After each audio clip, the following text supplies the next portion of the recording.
Hello there, this is the aerial assassin Will Ospreay, the current Revolution Pro Wrestling British Heavyweight Champion, and I am from New Japan Pro Wrestling, and you are watching Xtreme Virtual Pro Wrestling. So don't forget to comment, subscribe, and get a like out of it, because it's about to get extreme. What's good, everyone? Welcome to the XVPW network. I'm your host, Four Eyes, and here I got a special guest, the guy, the owner of Worldwide Wrestling, aka 3Dub, Drew Gessner. What's up, Drew? How's everything? I'm doing great, man. I'm glad to finally be here. Right? I mean, how long have I tried to get you on the show?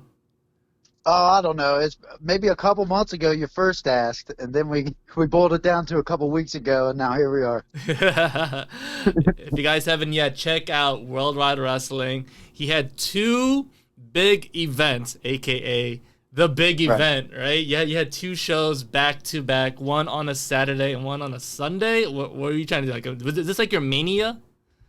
This is our Mania, yes, indeed Nice. it is. Nice, very successful show, man. If you want to talk a little bit about it, feel free to plug it in, etc., etc. Let's talk about it, man. I mean, do you want to give spoilers? I don't know.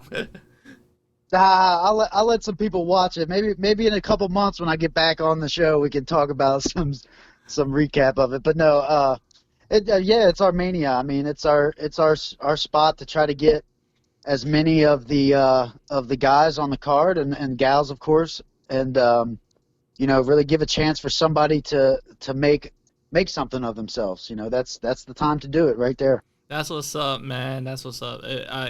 I never had the balls to do a 2-event back-to-back show, man, but I can only imagine the amount of effort that you did putting on the big event. Talk about the journey a little bit without giving spoilers. Like, what was the journey, the struggle of putting on this event? The main struggle was getting.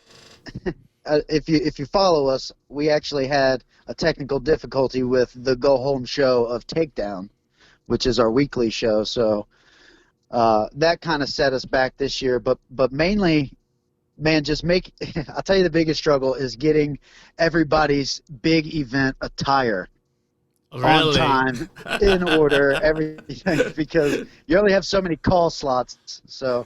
Oh my God! Let me tell you, especially deleting old attire. Oh my God, it's a struggle. It's a struggle for sure, yeah. But it's fun, I guess. How was the booking behind all of it? Were you able to tell a really good story behind the booking, or is there like a one booking that really holds dear to you, that like, wow, we finally did it? In this show? Yeah, or just like in general, building up to the big event. Well, for this one, man, the heavyweight title unification match, it's something we talked about many months ago. I don't know, maybe October-ish, we started talking about what we were going to do, and just that struggle within ourselves of we're gonna combine these two heavyweight titles, Nice.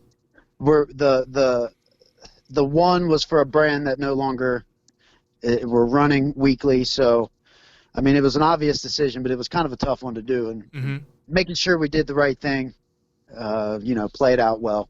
That was a struggle. That's well, yeah, man. I can only imagine with belts, man. Thankfully, I don't have an issue with belts, but I can only imagine, especially for a brand that, like you said, like it's an old brand now, you don't really use it. Well, why not put them all together, and make it one big thing, and at least there's some history behind, So hey, right, yeah, right. So guys, if you haven't yet, check it out on 3Dub Worldwide Wrestling. The link will be down below, all right? So you make sure you check that shit out. I mean, from one content creator to another, I can only imagine like the struggle behind putting on a really big show, and boom, it's out now, and you just want to watch it, you know. So I can only Yeah. imagine. All right, so I will say this also, talking about the big event. This was the first one that I was actually working on the show the day that we released it. oh my god, That's how involved it was. Yeah, it's the first time I've ever done that. nice. All right, so let's talk about wrestling, man. What yeah. what made you a fan? What got you started? What you know, tell the story. Okay, so it's kind of ironic, really, because when I first got into wrestling, it was, I'd get dropped off of my aunt's house while my mom went to work, and she would watch us. She had 2 kids, and her kids were a little bit older than me, but they were wrestling fans, and I'm like 4 or 5 at the time. Mm-hmm. There was a video game. I don't know if you remember it. It was for Super NES. It was the Royal Rumble.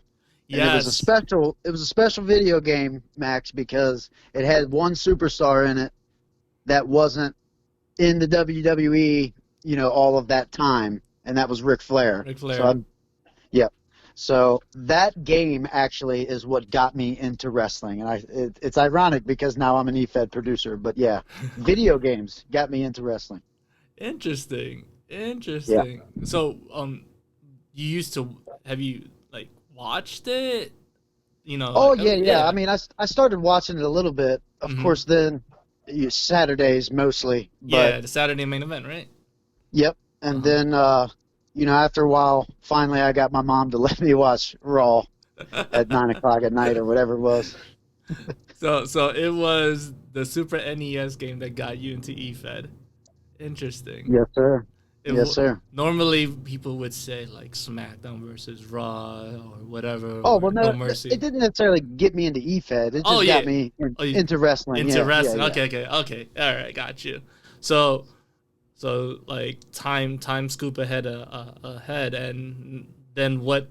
So was it No Mercy that got you into like making like shows or like writing it down?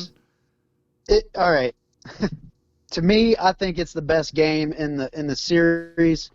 The 2K14 video game was. Okay. I think it was the last one for the PS3 consoles, maybe. I'm not sure, but man, that game there was the creative story in there, and I just went to town on. That's where I started doing it. Nice. See, I'm still a baby in this whole EFED community. I mean, XVPW is only like 3 years old, I believe. 3 years old, I think. Yeah, because I remember it was 2K. Okay, so we got 2K17, and it was late.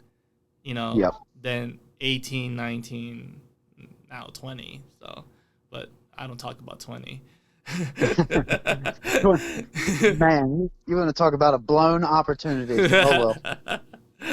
All right. So when was the birth of Worldwide Wrestling? Like what kicked it in, or was it something else? How did that came about? All right. So you're familiar with, excuse me. You're familiar with like just a standard discussion wrestling group on Facebook. Of course. There's many of those. Yeah. All right. Right. Plenty of them.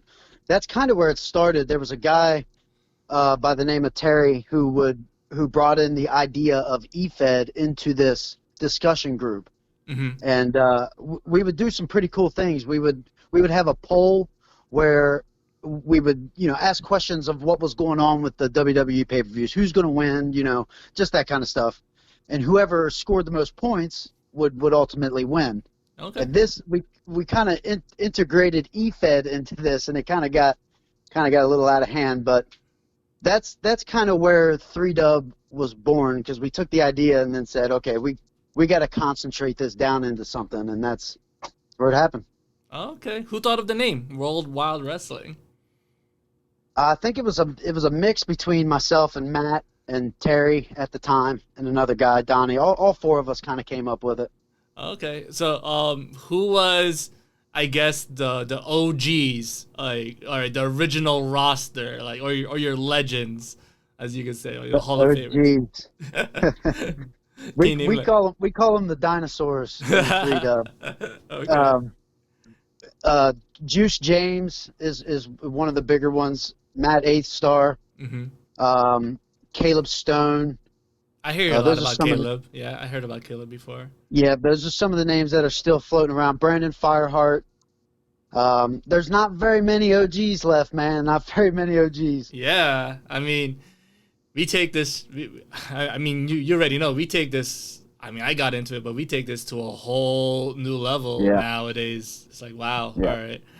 All right. I have to tell some of the veterans, because we'll reach out sometimes and, hey, you want to make a surprise entrance at the Rumble or whatever, and I'll have to tell them, like, it's much more intense than it was in season 1 and season 2, so prepare yourself. Yeah. I mean, F it, man. Do like a Hall of Fame ceremony. Like here's an Applebee's gift card, bro. That you deserve it. Hey, that's not a bad idea. That's right? not a bad idea. Yeah, I just think of ideas along the head. Like, I can't give you a trophy or like whatever. But here's an Applebee's gift card. Here's $5. $25. Hey, there's only 2 of them, but hey, 2 of them. That'll work. All right. So time skip ahead. When did you started like doing promos or advertising or say, hey, we're gonna do this roster now? Like, how did that came about? Yeah, it was a bit. We stumbled kind of through season 1, season 2, trying to get it together, and I've talked about this on another podcast with Devil Dog, SBJ. Mm-hmm. We kind of started around season 3, I'd say. We started to kind of, because we just out of nowhere, like, all these Europeans and all these people from all over the country started just flowing in, dude, and we didn't really know. We had to do something with it, so we had to kind of structuralize at that point and start, and that's kind of where marketing kind of took off. Nice. See, I don't have a team, but you have a team. How, yeah. like, you ever thought about, all right, so I can only imagine what Vince and Heyman and Bischoff, what they all went through, like, for me, I'm like a one-man team, I do everything by myself, outside of producing and all that stuff, like booking, writing the stories, I do it all by myself, because trust issues, whatever. You have a team.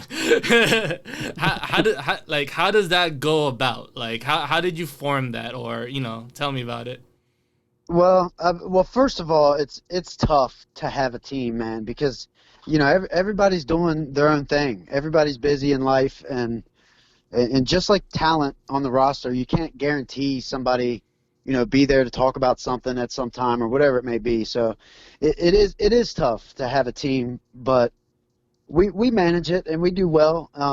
Most of it's just sharing creative ideas and stuff like that, and getting the creative work done for the weeks to come and months to come. But it's always been a team behind the scenes in 3Dub. A lot of people always think that it's, I do a lot of the work. I do probably probably 80 to 90% of the work. Yeah, because you're the owner of the YouTube channel. You're the one who creates it. You're the one who puts it all together. Correct. And I actually had a long time struggle with that with myself. I didn't want to be that guy, but I ultimately am, and that's okay. So isn't it like a little bit addicting? Like, it is, man. Right? It's so weird. Like, I can never say I was ever a professional gamer. Like, outside of Tekken and I guess Division, whatever. Like, that's my serious thing. But when you're playing 2K19 and 2K20, we don't think of it as a competitive. It's just like it's a creative wrestling program or something, and you just want to tell a story or just put it all together. It's a weird addiction. I don't know why. It is a weird addiction, dude. It's so weird. Yep. So all right, so you're I guess in kayfabe wise or seriousness, you are the president. Do you have the final say in what goes into the show, or your booking does it and say, okay, I'm gonna listen to these guys, or what? How does that go about? Well, I guess I would say, in a sense, I would, but as I was going to mention, it's always been we have a what's the word I'm looking for? Majority. We have a majority vote deal. I mean, Gotcha. and it's always been that way. Yeah, yeah. But like I said, not everybody can always be there when you need them to be, and sometimes I got to just do shit without, Mm-hmm. I just got to go forward with something. So I mean, you got to McMahon it. You gotta Paul Heyman it. Yep. You know, it's not a screw job. You know, if a person can't make it or doesn't put in the work or goes ghosting on you, Yep. then you have to put in that. Hey, man, I was being nice. I hit you up. Blah blah blah. And no response, no ghosted. All right, so I'm gonna do this executive decision, and that's what I call it. I made an executive decision, man. Yep. And that's what it is. Yeah. That's what it is. I mean- and you really gotta understand who you're dealing with too. I mean, if somebody ghosts you, I Mhm. mean, it's one of two things. You know what I mean? It's either because they don't give a shit, or something's going on. So Yeah, it's funny because like people would be like, "Oh, y'all take this eFed shit too seriously. It's fun. It's a game. Whatever." Well, to be honest, I could probably vouch for this. The time and effort that we put on into making these shows, it is serious. it's not fun. It's not fun. It's not fun. It's fun when we premiere it and we look at the comment section. Hey, but Yeah. that's the fun part. I try to tell people, you're right. It is fun for you. For you. It's a hobby. It's a game for you. But Yeah. for me, this is a job, really. I mean, Yeah. it is. Yeah, it is. I mean, I would love to get paid. I would love to get Hell paid doing yeah. this stuff, but I pay my roster, and that's just that technically that's my kayfabe. Hey, I pay my roster, but technically it's thank you for your time and effort for giving me this 2-minute promo, whatever. Thank you for allowing me to trust you with your call, because I did a whole highlight reel thing. But for you and all that stuff it's more of thank you for trusting me, your contributions and all that stuff, but now I need to get to work. Like I've been waiting for your promo for how long? God damn. Oh man, you don't know how many times I won't respond to people all the time, and it's not because I don't. I'm just so. All right, I've been waiting for this. All right, cool, thanks. I gotta go. Exactly. Right? So And don't take it. And I told them don't take it personal. Don't take it personal because you are creating. You are. Like, I will say your thank yous later. But exactly. Because I can only imagine. Like, you do these shows. I do a show once in a blue, right? You do almost weekly shows. And a big show, right? A big show after that. And I can only imagine how overwhelmed you are of getting everything together. Because in your head, you have these random deadlines. Right? Oh yeah. Yep. Yeah. And people don't really understand that, and it's hard for them to understand. I do not know why, guys. He's putting on a fucking weekly show / a big show after that. So the booking, the hitting people up for a promo, then you found out one guy left or one guy felt disrespected, or I'm like, well, Drew is putting on a show right now. He's very overwhelmed. Plus, he has kids. Family comes first, right? Family always comes first. Absolutely, and luckily enough for me, and I say this to a lot of people. I've got a pretty, I obviously spend too much time doing this, but I've got a pretty laid back family, and they understand how much I enjoy doing this. Yeah, because this is, in a way, outside of you being overwhelmed, and this is a business / thing. This is also your peace. This is your time away from work, outside of family. This is fun technically for you outside of being over. And I totally get that. It's not fun. It's not fun, Max. Oh my god. Oh, dude. All right. So you talk about eFed and all that stuff. Do you have top 5 favorite eFedders or wrestlers who's in your roster or outside of your roster? Do you have a top 5? You're gonna make me do that, really? Yes, yes. You're gonna make me Mount Rushmore right here? The Mount Rushmore of 3-Dub. Give it to me, bro. Or the Mount Flood. Of 3-Dub. Okay. All right. Then after that we'll talk about the top 5 in e-fetting. Well, okay. There's been a lot of people to come through 3-Dub though, so I mean, most anybody in e-fed that I know has come through 3-Dub. So I might as well just do who I think overall. Okay, sounds good. I'm not gonna give you any particular order neither. I'm just gonna give you who's up in the rock up there. All right. James Black for sure. Okay. He's I guess he's technically the face of HWA. I know he's HWA for Essentially. Yeah. Right. Yep. James Black. Always first. I watch you guys shows. Don't think I just do XVPW. No, I watch other people's shows. I know who they are. All right. Hey, I try my best to do that. But all right. so James, I think one of the most creative guys in this game, Dylan Mason. Oh yeah, for sure. Yeah.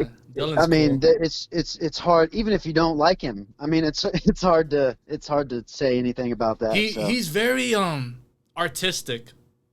Very, dude. Right? Very. Right? Very. Like, I loved working with him in 3-Dub. Every time I got a chance to talk with him about an idea, and I loved it. And I would always volunteer. And he'll always pitch in too, like, hey, why don't you try Absolutely. it? And I like his tone and cadence. He knows when to really voice out his promo, then he'll tone it down a little bit. You know, I like that. Yep. You know, Yep. some people just scream or whatnot, you know, or he puts in a lot of emotion, and I like that. I like that from Dylan. Let's see. Somebody who stumbled in 3-Dub a little bit, came through a little bit, but didn't spend too much time. I wish we would have had more of him. Lee Jones, definitely. That's Iron Bison. Iron Bison. Yep. Yeah, he's another amazing promo artist. So intense. I don't think there's anybody else out there more intense than him. He reminds me, if I was to put in a song, I guess Bohemian Rhapsody, when that electric guitar is about to go in. You know? Like I thought you were gonna say the metal version. No, man. Is when that guitar is about to go in and he just goes like ham. And I'm like, Mamma oh mia. my god. Yep. Yeah, right? Like it's building up. It's building up. Boom, there it is. All right. So that's 3. That's 3. I think one more, right? One more. Okay. See, this is where it gets tricky because there's a lot out there. I think I'm gonna have to go ahead and say I think I'm gonna have to say Corey Heck. Yes. And I think he is one of the most captivating, and I say that because a lot of people you easily get drawn into Corey's promos. Mm-hmm. Correct. So there's my Rushmore. And I must say this, outside of the tone and his promo, his eyes. Yeah. Right? Tell the story. Yep. His eyes itself tells the story of what he's saying. And man, that guy has some beautiful eyes. No homo.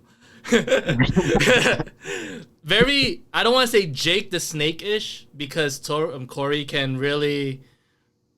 You know what? I will say Jake the Snake-ish. Right? I think that's a good. I think that's good. It's very Jake the Snake-ish because, like, Jake the Snake doesn't have to yell.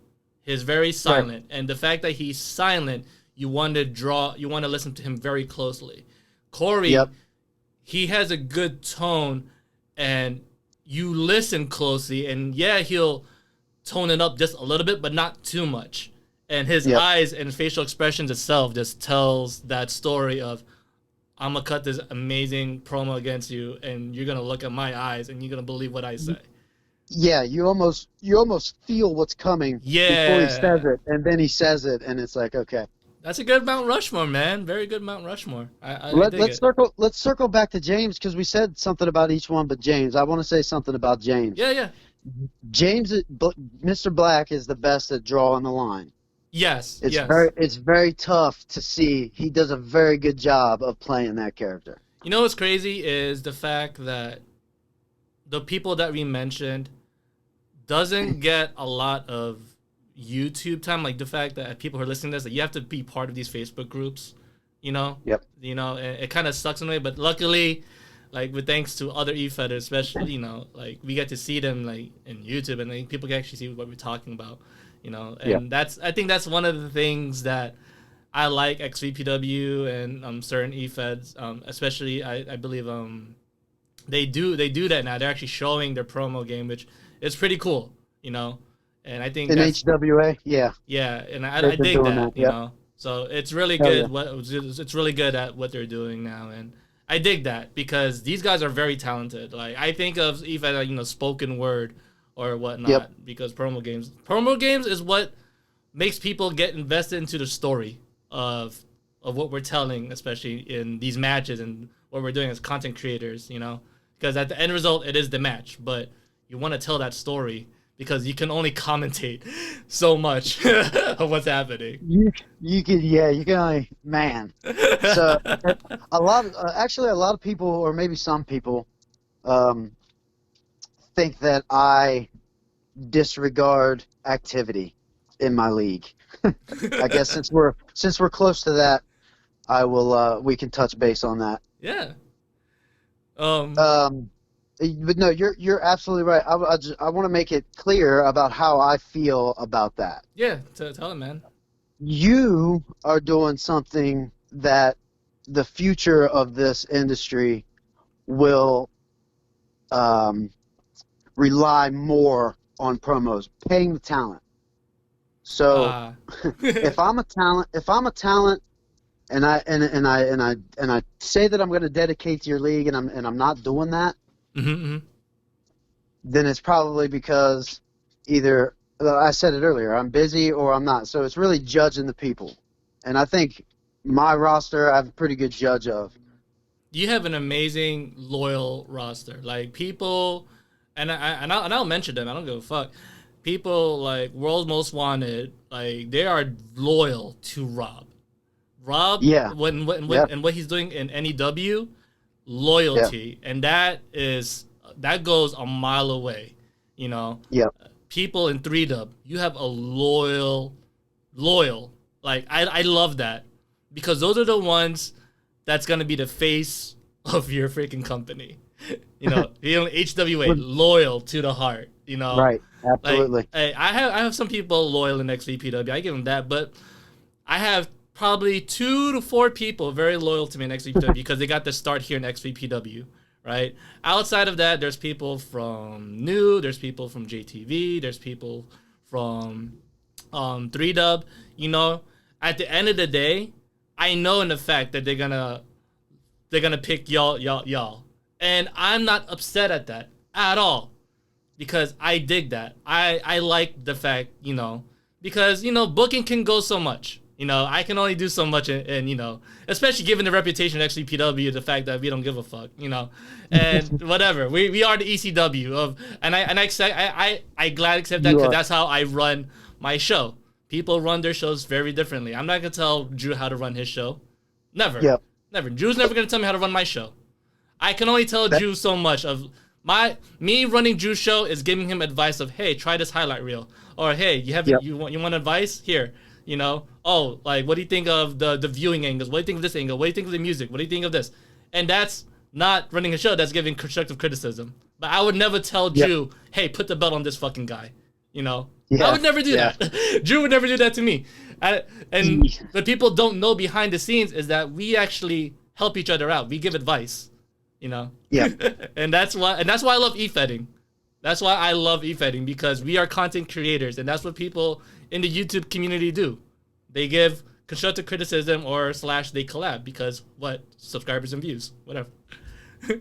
You know, for the longest time for me, when we first started getting real structuralized, I guess you'll say, and when we started, like I said, season 3, there was a lot of companies were popping up, and I was not I'm not gonna lie, man, I was not wanting any of that, you know. I we're The three Lone dub, Ranger, and it's just exactly. You're the Lone Ranger, yeah, man. Yeah. yeah. And then a lot of shit happened with our roster, and I learned a lot. That's for damn sure. And Mhm. I definitely have a different outlook on that. I love working with HWA and Brett over there. That's that guy over there. He can be a little something. He can be hot headed at times, but you know what? He's so creative, dude, and he's so good at just pushing the product, and I love that. SBJ? Yeah. Yeah, man. I love that. One thing I love about what you call SBJ, especially because I used to do back in the day critiquing people's shows and all that stuff, and some people didn't like that. I give them that. Some people did not like that, but the people I can understand. There's a lot of pride in this. You know that. the people who didn't like it were the people who did not get involved with the constructive criticism.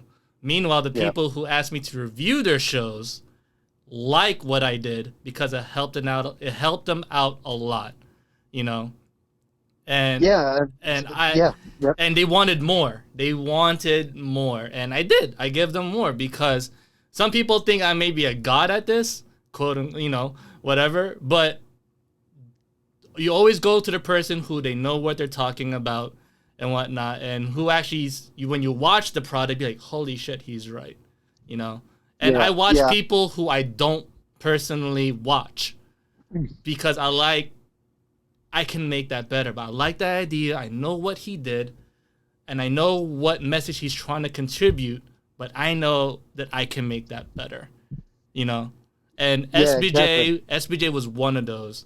Because you can only do so much when you press that share button, right? Because he doesn't have the utilities, the laptop, the editing program, especially time to do these, Well, see, the unique thing about SBJ is that he doesn't want to have all that.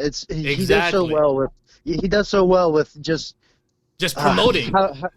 It's like a I don't know, like a multi-million-dollar mom and pop shop or something. Right? Yes.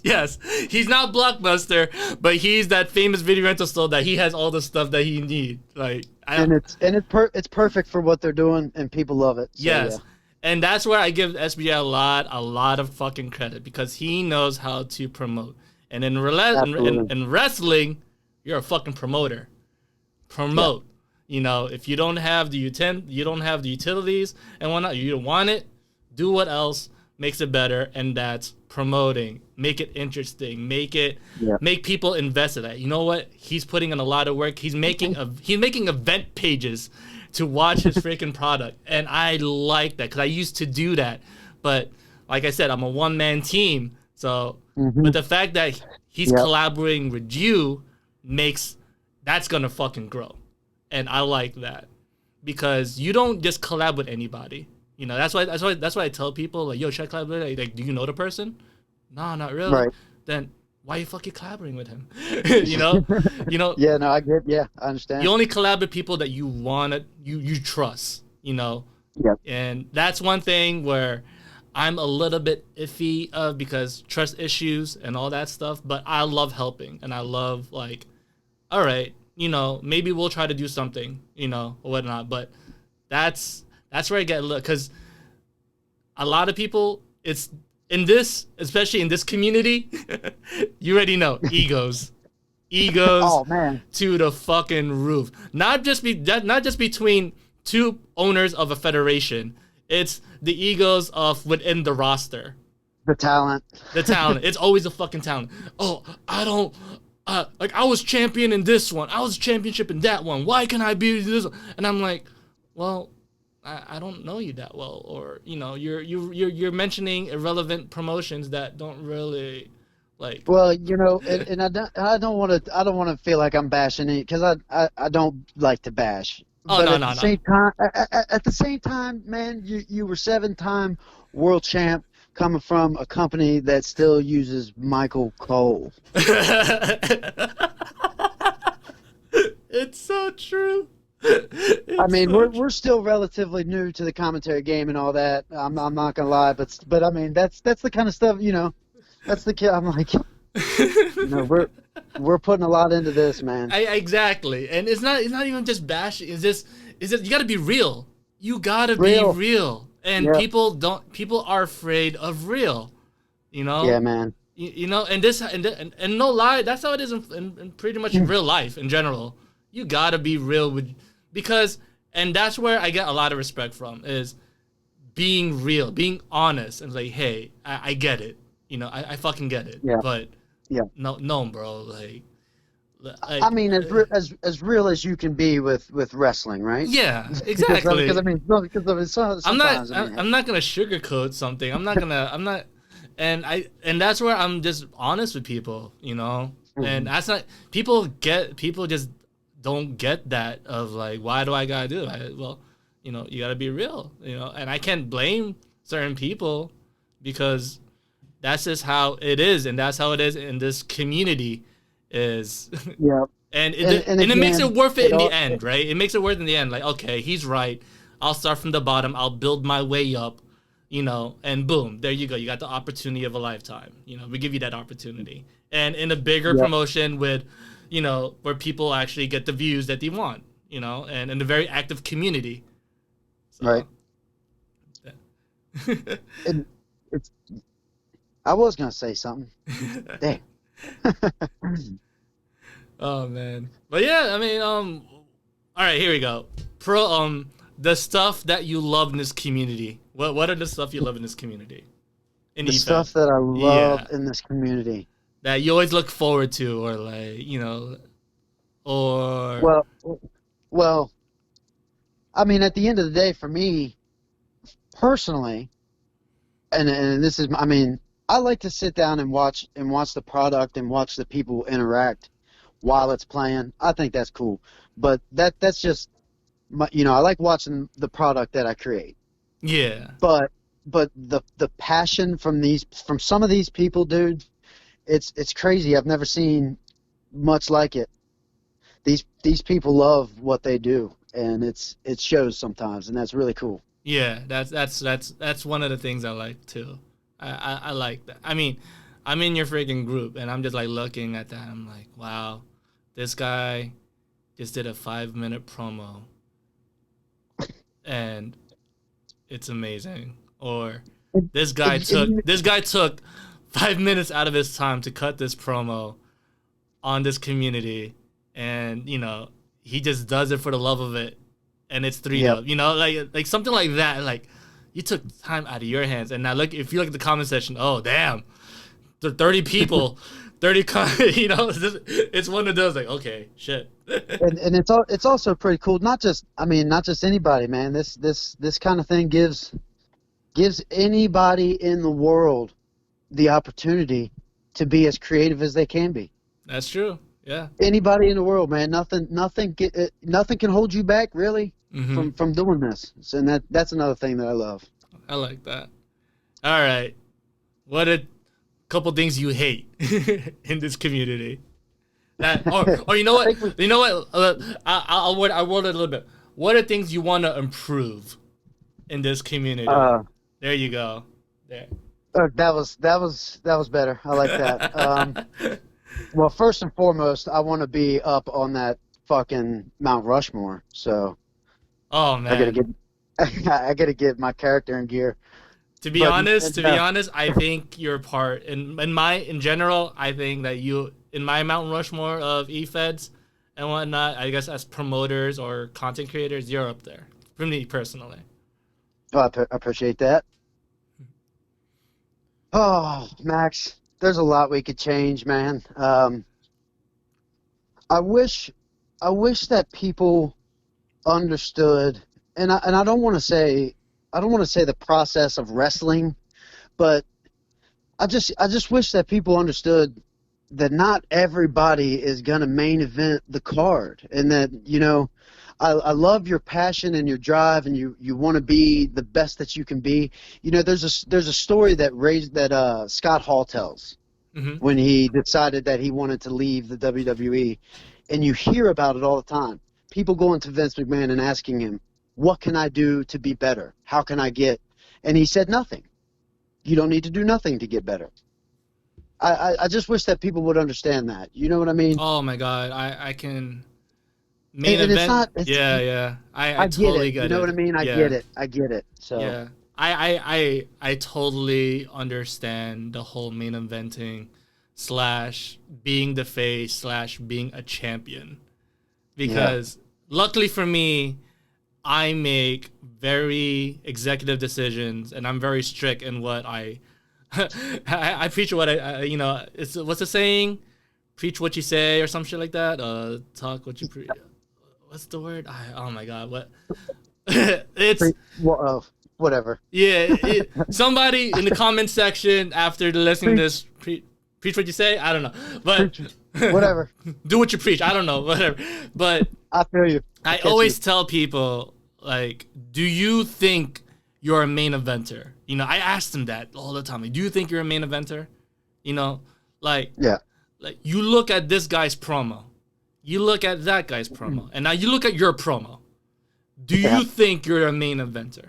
At the end of it all, when they watch that, you know, they're like, okay, all right, you know, or because outside of the 2K19 game, we can only make you look so strong. You know, I don't care. Right. I don't care about your 100 ranking system. I changed that the minute I get your call. You're a fucking 83.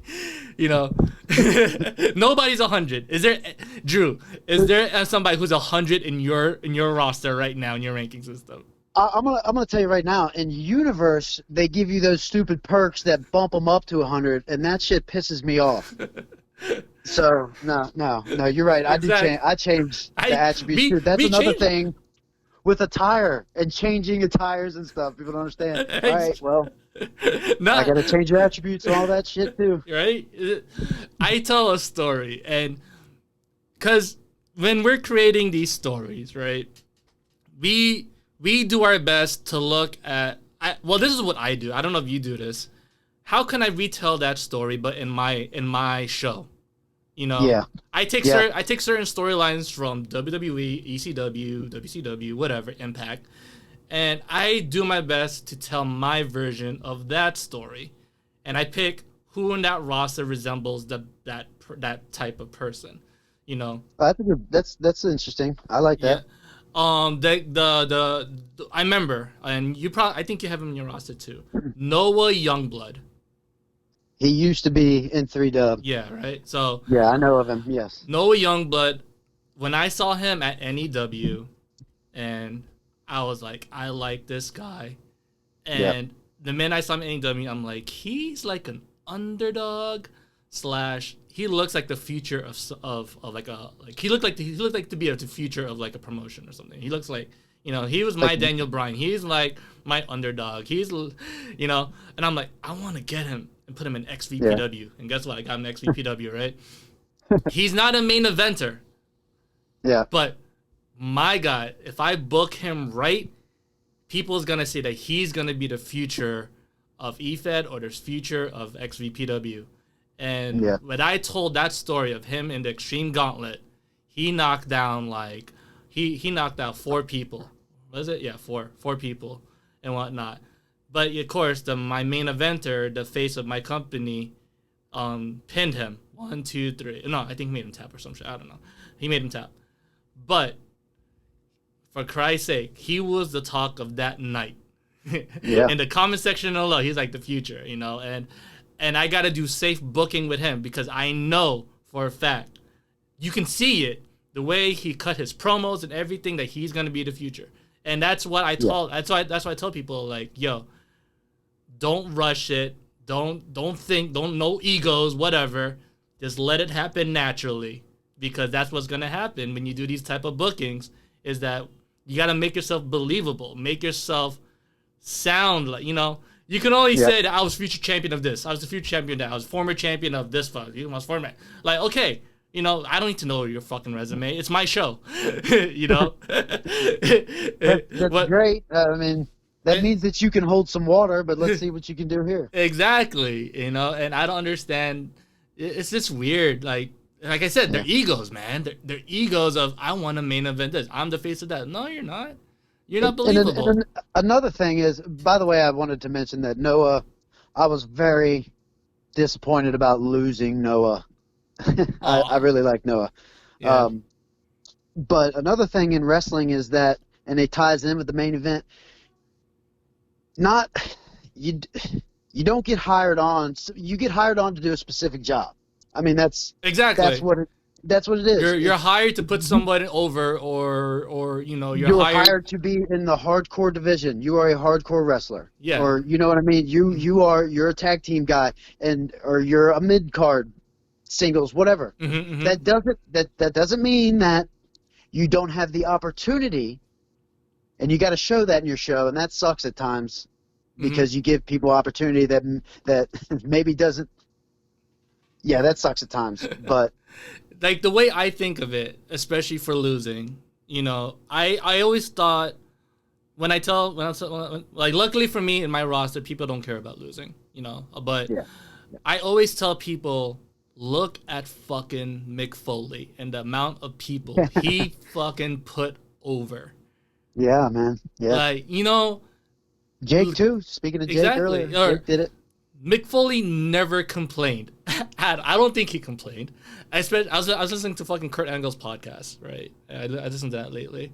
And, people don't know, but I listen to a lot of podcasts. I listen to a lot of Jim Cornette booking, especially when I'm creating these fucking shows or doing the matches. Because I do a lot of highlight reel, and that take one highlight reel match, a 5-minute highlight reel match takes me a whole entire day. I'm going to tell you that right now, guys.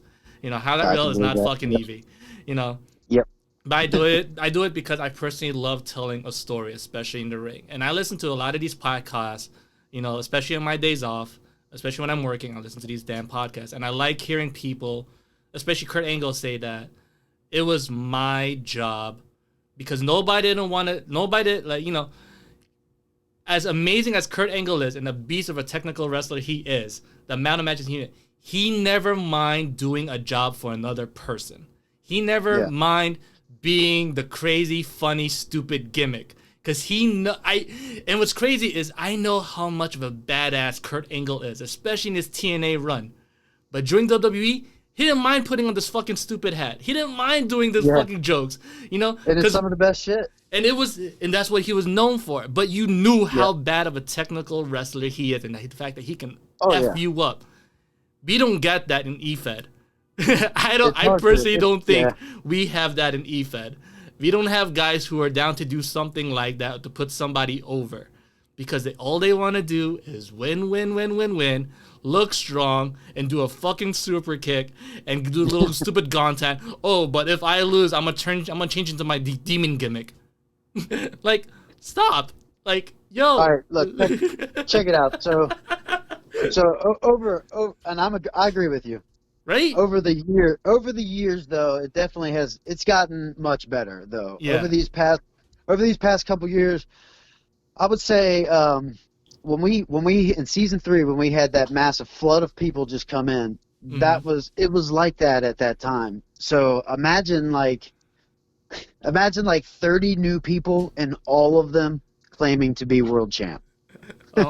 Like, stop. I mean, that's not. I mean, it wasn't like that literally, but that's how it felt. So it was like, God. It's just, and I don't understand it. They should just be happy that they were on the show. Like, I don't understand. Like, yo, we gave you enough TV time, or we still made you look good. You're in our show, Well, there's that, but I guess maybe I could elaborate on what I was talking about a little earlier about the talent understanding. There it goes again, man. I lost what I was gonna say. I just lost it again. It's all what good. were we talking about? We're talking about the talent and being in the main event picture, or holding a title, or wanting a title. Yeah. Yeah. It's like it's something that I feel in a world championship or being the main event. Well, my philosophy is the main event should always have the world title be in the picture, or if you're main eventing a show, a gimmick match or whatever. Well, I don't know, because main event to me, the title picture should always be in the main event. Now, I would agree with that. Or let's say if the title is not in the picture during that time, something should relate to it, like a number one contendership spot to be in the title. Now, let's say if it's a different show or whatnot, like the title picture should always be in there. And that's my Jim Cornette philosophy in my head, is the title picture should always be that and all that stuff. And I remember what I was gonna say.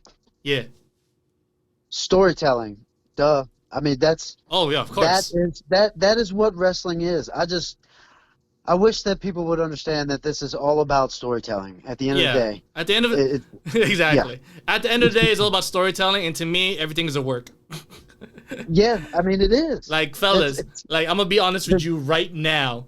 That probably in Drew's head, I'm pretty sure, and this coming from me, because I do this too, and I don't know if you do this too, but you probably do. If plan A doesn't work, I'm pretty sure Drew has a plan B, C, D, E, F, G, all the way up to Z to freaking Roman numerals. Like, Drew has backup plans after backup plans.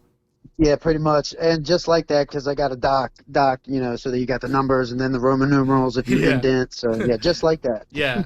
Like, if this guy ghosted on Drew holding his championship, I'm pretty sure Drew has a plan C of like, okay, guys, I listen to you. Not so much anymore. I mean, shit, man, I'm so busy all the time with it. So, all right, I got a question for you. Before we close this off, Do you remember the day when I cut a video on your promotion? Yes, I do. How? I want to know. Tell me the story, man. Because I know Matt. How can I forget? I knew Matt. Matt hit me up, and I'm like, ask your permission first before I cut this video. So and I did not know till later on, I believe, that it wasn't Matt's promotion, it was your promotion. Oh, fucking Matt. You know? So I want to know, like, tell me your story, man. How I felt, what was going through my head. Yeah, or like when you first started out or some shit like that. Like, what was going on? I want to know. All right, so in retrospect first, you know, a lot of people, and you mentioned this earlier, a lot of people don't really like that you do that. Yeah. You know, who's this guy to say this about my Fed? I was kind of like that, but at the same time, we kind of touched on this a little bit too. I'm surrounded by people a lot in my team, and it's one thing to hear something from them about something that could be changed, or you know, whatever it may be. But when you got somebody else outside that says something along the same lines, and then you're kind of, I think what that was I maybe didn't want to hear it, but I needed to. You know what I mean? And it's, I can understand how people get frustrated with what you do there, but I in my situation I needed that.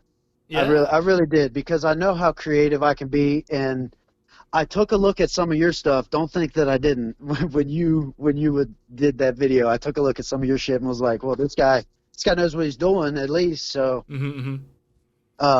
yeah, man, I needed that. I really did. So it's funny. It's funny that you because when Matt hit me up about that video, right, and say, hey, can you review this show? And I'm like, why? Like, you know, it was just random. Yeah. It was just so random to get that type of message. Because he probably felt that I needed that too, man. He probably did. Because, you know what's funny? When people think of XVPW, so the kayfabe, for people who don't know, that already knows, is kayfabe-wise, I, as president, don't really talk about or bash people's shows. I just say stuff that, oh, we're better.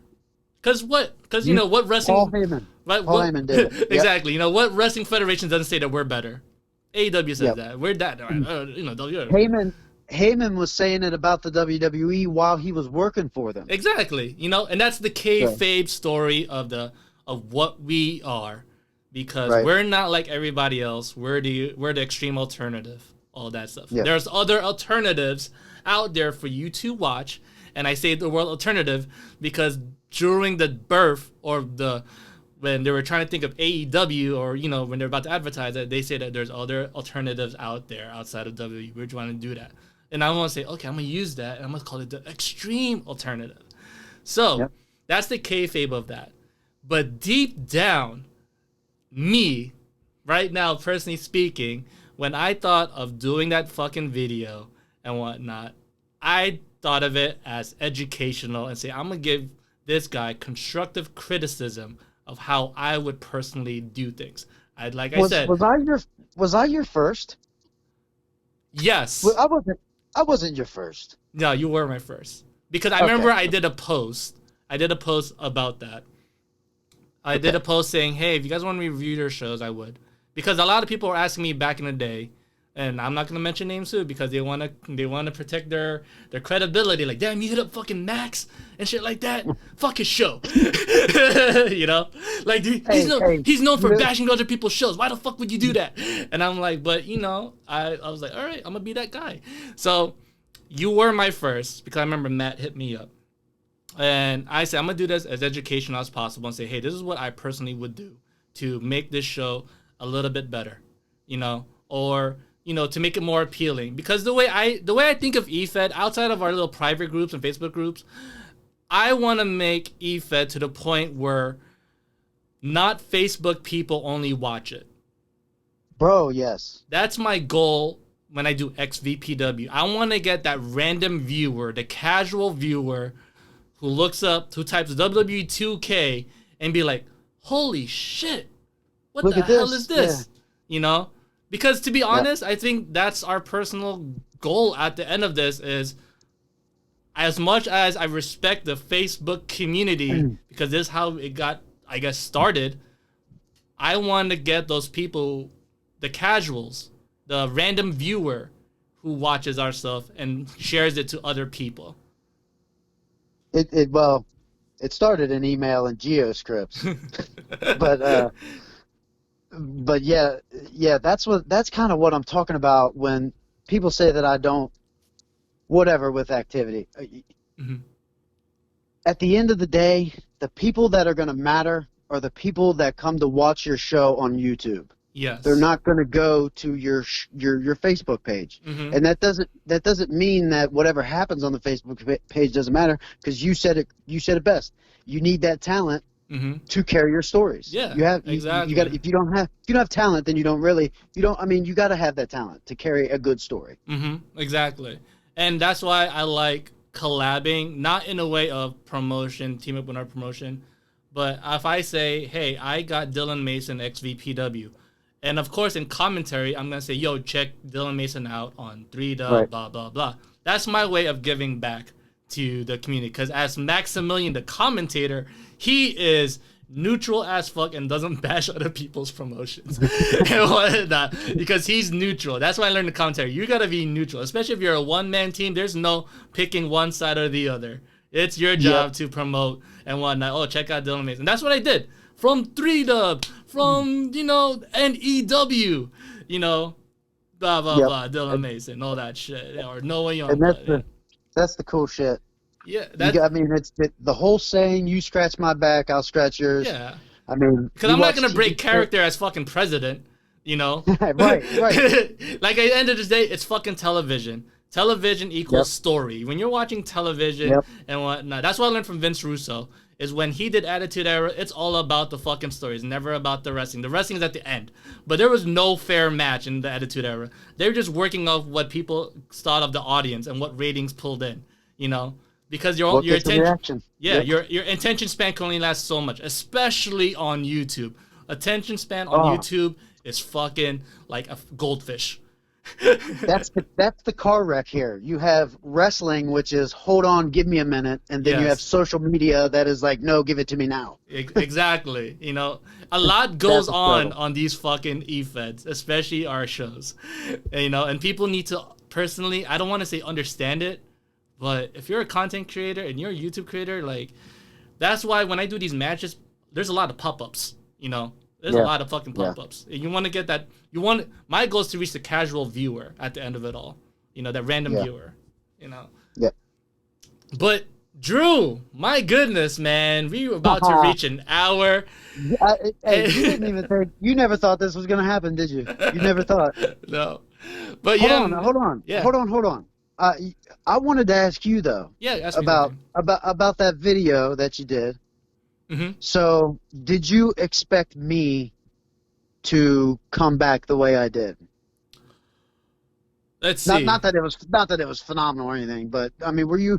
Because that show that you did watch was, I mean, it was kind of a weak show for me. To be honest, I'm just gonna throw that out there. No. To be completely honest, I was expecting.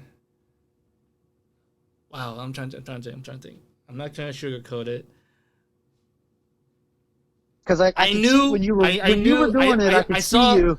I saw the comments. I could see you go, okay. The comments. Yeah, I expected you for. I was more expecting you more to understand. Cause in my head, I was like, I'm gonna treat this as honest as possible, but I'm gonna be a little bit more lenient and whatnot. But of course, the comment section, not on YouTube, but on that specific post, was like, I personally like this. Fuck this guy. I don't know about. I didn't see it, but people understand. I don't care about those. I care about the person who owns the federation because I want to hear his side. You know. Yeah. And you took it very well. You know, you took it very well. I didn't. Were you? Yeah, I wasn't. Were you expecting the product to be? I mean, I guess what I'm asking is, did you? All right, let's not sugarcoat it. Did you think I was just some mediocre kind of producer, or were you expecting me to be not one even. of the? No. Okay. No. I'm See, not. when I watched it, I liked it. You know, but like I said, I expected. There's things I would just touch up, like the fucking. The share button, or not share, but the options. It's a little pet peeve of mine when I see the little options button and whatnot. But lie, we're gonna have to talk about a few things actually. Because. But I could tell you right now, from that video to the ones that I saw now, way better. Oh, dude, those two shows I put on yesterday they were probably not my even best that, shows. but like the takedowns and whatnot. I see, like I said, I see improvements here and there. Like no lie, I don't watch a lot of people's shows. Then again, I don't watch a lot of the whole entire show. But I will skim through. It's tough. I will skim through and whatnot. Like I want to see. Like there are times where like I'm gonna check out Drew's fed now. You know, out of randomness. Just to see, okay, did he improve, or you know, are there things I would like to see and shit like that. And no lie, I don't care half the matches, but I love the segments. You're doing things now where there's a lot of people communicating within the show. Communicating meaning a manager talking to a president. You know, we're not perfect. We can't do like the mouths to open, but for Christ's sake, my imagination tells me, oh, they're communicating now. Oh, cool, nice. You know, I like that. That's the biggest thing. You got to have the imagination with that kind of stuff. You know, we're not perfect, but we do our best to make it tell that story. You know. Yeah. Like I want people to watch my product and think, if you watch this on a TV, I want somebody to walk in the room and say, oh shit, I didn't realize that was a video game. Yeah. You know what I'm saying? And you're doing the whole Titantron thing now, where the videos pop up with Titantron, and like I like shit like that. I like that, and it's really. I try to make it seem like a real live fucking TV production. Mm-hmm. You know, and that's dope. You know, I those are the little improvements I like to see, because I'm like, yo, you're doing this for how long? You know, there are times. A good example. Here's a fucking good example. Is there are people who've been doing this for years, still does the same old shit to not improve. And they complain about, why am I not getting so-and-so, or why not people watching? And I don't like the idea that I have to think that, like, you know, because I can only imagine how that person feels. Yeah. You know, and that, at the end of the day, that's what I literally think of. Is like, if I know this person and he's been doing this for God knows how long, and he has the same exact show with nothing, like, what are you even doing? Why are you like, okay, I understand you do this for fun, but now you're posting it on YouTube to get a certain reaction. Yeah, I mean, it's just the game has stepped up, man. It has, you know. And at the end of it all, okay, it's all on you. But hey, I'm actually taking my time to give you constructive criticism because I watch your show now, and I'm like, okay, you know, you're not gonna get the best out of me, you know, like, cause you know, like in my defense, look at my shit, look at the time that I do to do this, you know, and I'm giving you advice, you know, and that can only go so far, you know, and yeah, you didn't ask for it, but I'm actually taking my time when I could be doing a fucking match, you know. But Drew, no lie, I actually see so much improvement, and I actually am a little bit envious of that because, like, because there are times where I watch your show, I'm like, damn it, why did I think of that? Fuck, damn it, Drew, you won up. Oh me. man, I'm constantly thinking. I tell my team all the time, I don't watch wrestling. I analyze it. Right? Yeah, that's what I do. When I turn on a pay-per-view, I'm not necessarily watching who's winning. I'm watching how it's being done, and I'm a nerd like that. You know, you do the same shit. Exactly. Exactly. That's what I do. But yeah, man. Got any? I guess. Any more questions or some shit? I mean, I'm down. Nope. I think, if anything, I guess what I want people to take away from 3Dub is that we're kind of like you a little bit. We don't necessarily run like an E-Fed. We've kind of evolved to more of like a real wrestling company. Yeah, I think of XVP. It was funny as I don't think of XVPW. I do my best to do this, to say this all the time, especially I guess coming from you. Is XVPW is part of that E-Fed community, but I think of XVPW as an indie show. It's another alternative to wrestling, you know. Yeah, we're part of E-Fed, but if you really take that out and treat it as this is a legit promotion that's on YouTube that has decent enough subscribers to get it up there, to be part of. I don't want to treat it as pop culture because the minute it goes pop, like, okay, whatever. But we're indie, you know. Treat this as a legit YouTube show that hopefully YouTube will understand its algorithm and say, yo, promote this shit because this is something new, you know. So that's what I think of it. I guess the talent across the board you know. Is that what you want to be a part of? You know what I mean? You know, you gotta know how to slide into your slot when you do that. Either that or and it all depends on how it's ran behind the scenes, you know. Exactly. That's what determines an E-Fed or what we call in my board, we call it a real Fed. That's just what we call it. Exactly. You have enough respect for me to say, yo, E3Dub is legit. You guys are fucking legit. Like, and I have to give you the same. Yeah, man, because I always say we're Xtreme Virtual Pro Wrestling. We are extreme. It is virtual because it's a game. But I treated it as, for me, professional. Yeah, outside of the whole kayfabe, yo, bashing, you know? But look at my product. Look at my product, and you can't tell me that we're not professional, you know? I treat everybody in the scenes, in my roster, professional as possible, and they can't deny that at all. Like, I'm always 100% honest with them. I tell it to the fucking T that, I don't tell them 100% of my booking because I like that natural, organic surprise. Like, fuck, he didn't tell me that, but that shit was fucking dope. Like, what the hell? Like, you don't, I'm pretty sure you do it too. You don't tell people. I always ask talent. I always ask them, do you want to know? You know, anytime before I mention anything, I always ask them, do you want to know what happens? If you want to know, how far do you want to know? Exactly. I'll tell you everything or whatever. You know? Yeah. I tell them, like, because between two, like, I tell them, all right, between you two, who wants to get the W?